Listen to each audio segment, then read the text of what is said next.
Oke, selamat pagi anak-anak kelas 11. Bagaimana kabar kalian? Tetap semangat ya. Pandemi bukan alasan untuk kita bermalas-malasan, tapi saatnya kita untuk belajar kembali. Oke, untuk kali ini kita akan membahas tentang masuknya bangsa Barat ke Indonesia. Khususnya untuk kesempatan kali ini kita akan membahas tentang masuknya bangsa Portugis ke Indonesia. Nah, latar belakang apa saja yang menyebabkan mereka harus ke Indonesia, terus tujuannya apa saja mereka datang ke Indonesia. Oke, mari kita simak dan kita lihat video berikut ini. Jadi orang Portugis pertama yang masuk ke Indonesia bernama Alfonso de Albuquerque beserta rombongannya. Tetapi sebelum masuk sampai Indonesia, penjelajah samudra dari Portugis sebenarnya sempat singgah di India, tepatnya di kota Kalkuta yang dipimpin oleh Vasco da Gama. Ya, tenang saja tujuan utama mereka mencari rempah-rempah, tetapi melalui kabar yang mereka dapat bahwasanya pusat rempah-rempah bukan di India, melainkan di Indonesia. Alfonso de Albuquerque datang pada tahun 1453, masuk dari daerah Malaka. Selanjutnya pada tahun 1511, Portugis menaklukkan Malaka. Sejak saat itu, bangsa Portugis menguasai sepenuhnya perdagangan rempah-rempah dari Asia ke Eropa. Itulah tonggak bangsa Indonesia dikuasai bangsa Eropa. Nah, secara garis besar sudah diketahui bahwasanya tujuan bangsa Portugis ke Indonesia adalah untuk mencari dan menguasai rempah-rempah. Yang jadi pertanyaan buat kita, seberapa penting sih atau seberapa mahal sih rempah-rempah sehingga banyak negara Eropa datang untuk mencarinya? Nah, saya akan kasih perbandingan seperti ini. Pada waktu itu, rempah-rempah itu sangatlah mahal. 1 kilo rempah-rempah itu sebanding atau sama dengan 1 kilo emas. Jadi bisa dibayangkan betapa mahalnya rempah-rempah waktu itu. Ya, jangan samakan dengan saat ini ya. Kalau kita berbicara rempah-rempah, kita bisa dapatkan di dapur kita masing-masing dan itu sangat murah.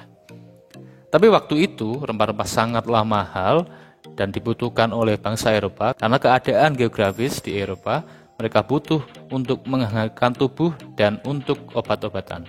Sedangkan pusat perdagangan di Konstantinopel dikuasai Islam akibat kalahnya bangsa Eropa pada Perang Salib. Ketika Malaka dikuasai Portugis, ini mengundang bangsa-bangsa lain untuk datang ke Indonesia seperti Spanyol, Inggris, dan Belanda. Portugis melebarkan kekuasaannya dengan cara kerjasama dengan kerajaan Pajajaran yang ada di Jawa Barat. Hal ini membuat kecemasan bagi kerajaan Demak. Kenapa kerajaan Demak yang cemas akan kedatangan bangsa Portugis? Toh mereka bekerjasama dengan kerajaan Pajajaran, bukan untuk menguasai Pajajaran. Kalau kita ingat materi di kelas 10 tentang bagaimana upaya Demak untuk menguasai Pajajaran, yaitu ingin mengislamkan semua daerah Jawa, maka kita akan paham bahwa kedatangan Portugis ke Jawa akan mengganggu upaya Demak untuk menguasai seluruh pulau Jawa. Sedangkan kerajaan Pajajaran membutuhkan bantuan untuk melawan kerajaan Demak.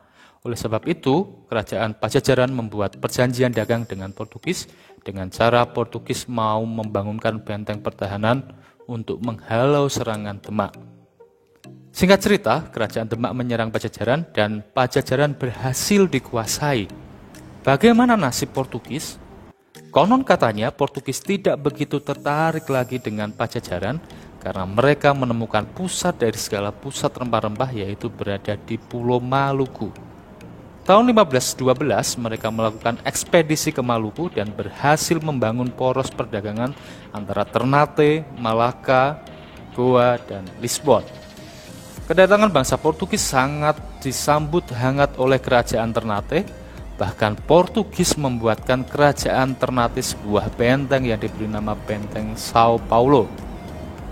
Sebenarnya kerajaan Ternate pun punya kepentingan politik, yaitu perebutan hegemoni kekuasaan dengan kerajaan Ternate. Sejarah mencatat bahwa kemunculannya pada pertengahan abad 13, Ternate dan Tidore selalu berperang untuk menancapkan pengaruh. Pada akhirnya kedok Portugis terbongkar ketika awal tujuan mereka berdagang menjadi keinginan untuk memonopoli perdagangan. Monopoli Portugis berakhir ketika Sultan Baabullah berhasil mengusir Portugis pada tahun 1575.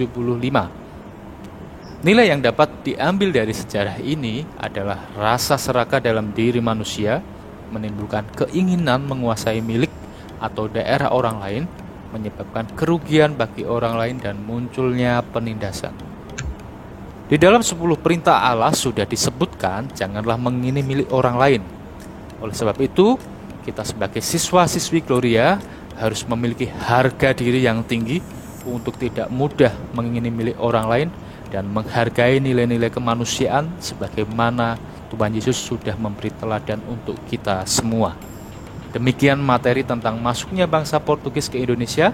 Semoga ini memberikan pemahaman yang jelas bagi kalian dan menstimulus untuk belajar lebih rajin.